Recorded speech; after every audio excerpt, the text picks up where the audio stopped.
Hello, beautifuls. So we talked a little bit about dressing your candles with oil.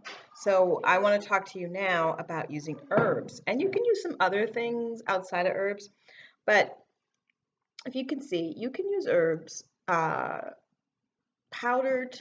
These are just crushed leaves. You can use them in the tincture form, okay? And still you would put that on the same way you would put an oil.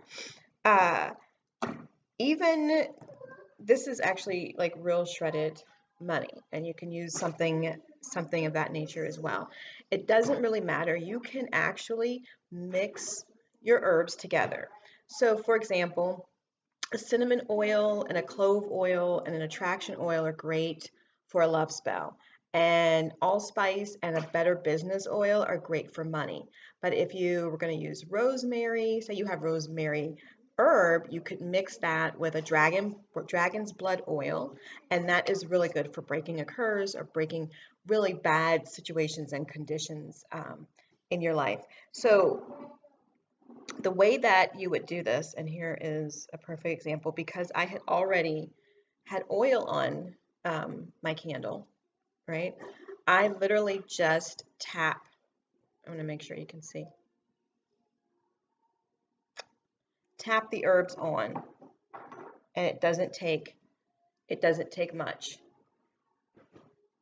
especially because you've already cleansed it and you have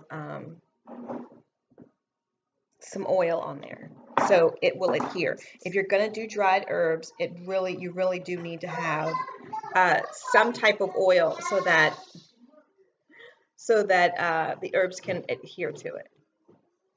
Okay, and you can do that all over. In terms of putting those herbs in a candle, I would sprinkle, preferably powder, over the top.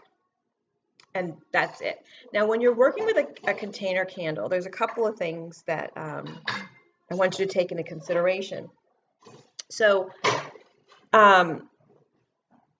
you can flood a candle. So people will go, oh, I did a spell. This is what my candle looks like, whether it's in a container or not. Or it didn't burn very well. What does that mean? Etc., etc. Sometimes, most often, it means one, the candle may not have been cleansed, right? So it does what it does. Sometimes there's faulty wicks because they're mass produced, and even when they're not mass produced, you will have faulty segments of cotton if you're using a cotton wick, and definitely you shouldn't be using a wire wick at all. So you can cause the candle, as it starts to burn, particularly in a container, to become off balance because of any stones that you put in there, any oils, and so the oil ratio will create a larger puddle and put your wick out. So that's why when you saw me using the oils, I put it on my finger, I coat my wick, and I get in there. Or I make really deep holes, as I explained, to drop literally just a few drops down. And that way, I'm not flooding my oil. When I put in herbs, okay, I am literally taking a pinch and coating the top. So can you see that? And then because there's oil in there, or whatever I use to cleanse it, it does not have to be a ton. Mind you, you're putting this in here, and the most important ingredient, and the ingredient that you really want to go over the top with, is your intention. Not the herbs, not the spices, not the essential oils, not the waters, not all of those things. It's your intention.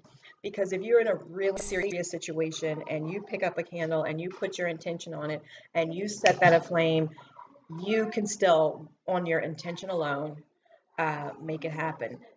This cleansing and dressing is something that intensifies your intention and will help to manifest what you want to manifest, but it's not always necessary. The ritual work of my son's in the room of cleansing and focusing, it helps us to focus our intention, which is what candles do, or any other ritualistic thing that we do. It allows us to kind of harness our intention. Now, the other thing and the last thing for the glass candles in terms of dressing, we'll go into on the next segment. So I will see you there.